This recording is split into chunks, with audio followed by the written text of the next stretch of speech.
Hey guys, Barker Pez just woken up again. We're here with another live action Barker Pez's deck profile. And today I have to you karakuri. Let's get on with this. I have another interesting deck profile. Alright, so let's get on with the deck profile. So with karakuri, I think there are very simple ways to run it. And it's kind of like, it's very staple, like Evil Swarms, Dark Worlds, like a lot of other decks. But 3 Nanishi, 3 Strategist, 2 Merchant. Some people run it at 3, I run it at 2. 2 Soldier, and 1 Queek. A lot of people would prefer to run the guy with the 2100 attack. But I prefer this guy because it makes the dead hands even better.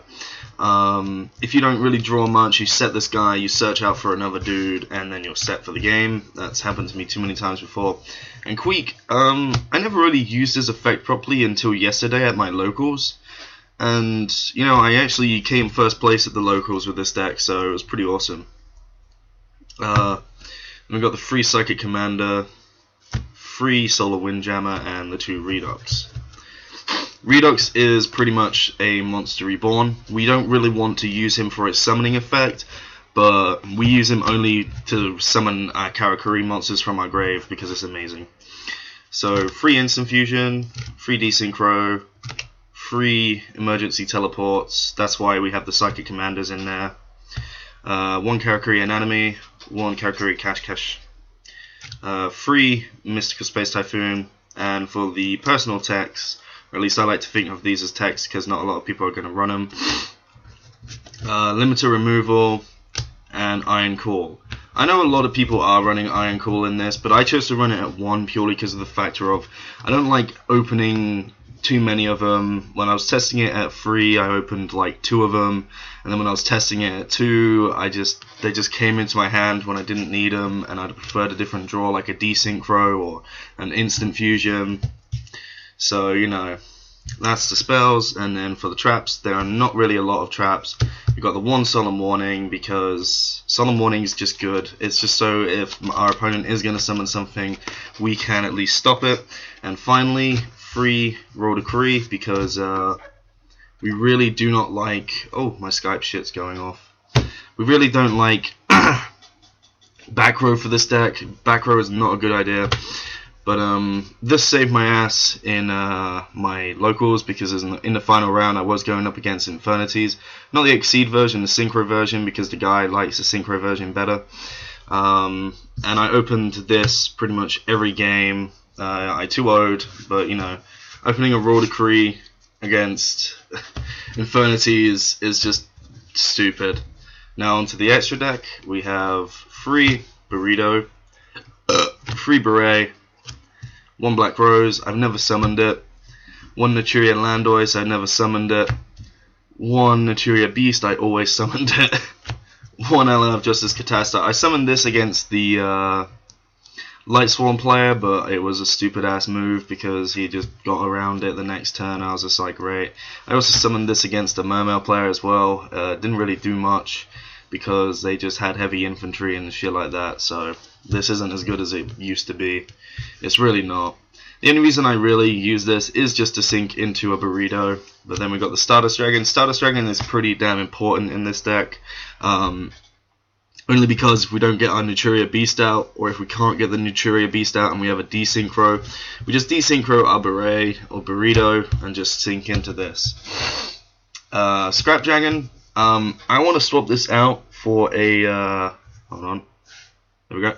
I want to swap this out purely because of the fact of Crimson Blader is so much fucking better, and this is not that good. So I will be doing that at some point. But Scrap Dragon is a good way to fill up extra deck space because he's one of the, you know, the staple level 8s of synchros. His effect is pretty good. It's okay in this deck because we do spam a lot, but Crimson Blader is a lot better in my opinion.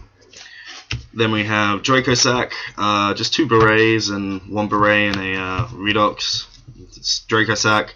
I used this against the Infinity player as well, and he literally couldn't get past it because it was just, you're staring down Raw Decree, I think Naturia Beast and Draco Sack, and it's like, you're not going to be able to do much, dude.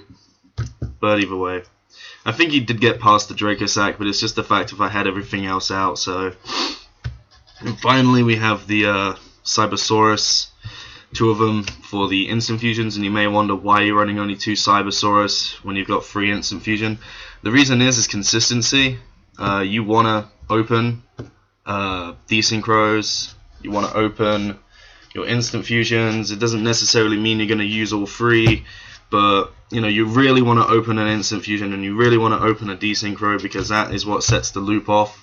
This deck has a loop to it. It just requires desynchros, and that's not much of a loop, but you know, it really does do a lot. But yeah, and finally we have our 2 tokens for Draco sack, because tokens are amazing. So yeah, if you want, I can go through my matches and stuff like that, just so you know what I beat now. I went up against Elemental Heroes. I went against, I don't even know, I think another Elemental Hero deck. Yeah. Because what we decided is, because everyone's going to the YCS this weekend, we decided that, you know, let's just run some fun decks. Let's not run the overly competitive stuff. Like, we don't want to see stuff like Mermails. I'm gonna sneeze. We just didn't want to see anything high tier, so I went up against 2 Elemental Hero decks. I went against Mermails. No, I didn't go up against Mermails. I went up against Light Sworn, and then finally in the finals I went up against a Infernity deck, which was alright. I opened Royal Decree both games. But this deck can beat other decks. I've trashed Fire Fist many a time. Fucked up Constellas. I've even fucked up Evil Swarm, just because of the fact of if they don't get that Ophion out, they're dead. And this side deck is just orientated around Evil Swarm because of the factor of it needs its summons. We don't really care about most of the other decks. I do have Soul Drains in the side deck. I run triple Veiler in the side, triple Maxi, triple Flying Sea, triple Shadow Imprisoning, fucking Rivalries as well. I don't think I'm running Rivalry too much, but I might take it out. But either way, it's just siding. Anyway guys, Bakapez signing off now. This is a second day of the series of my decks in real life. I hope you guys enjoy these. Give me a thumbs up, a like, and a comment, and please subscribe. And I'll get back to you with some more deck profiles.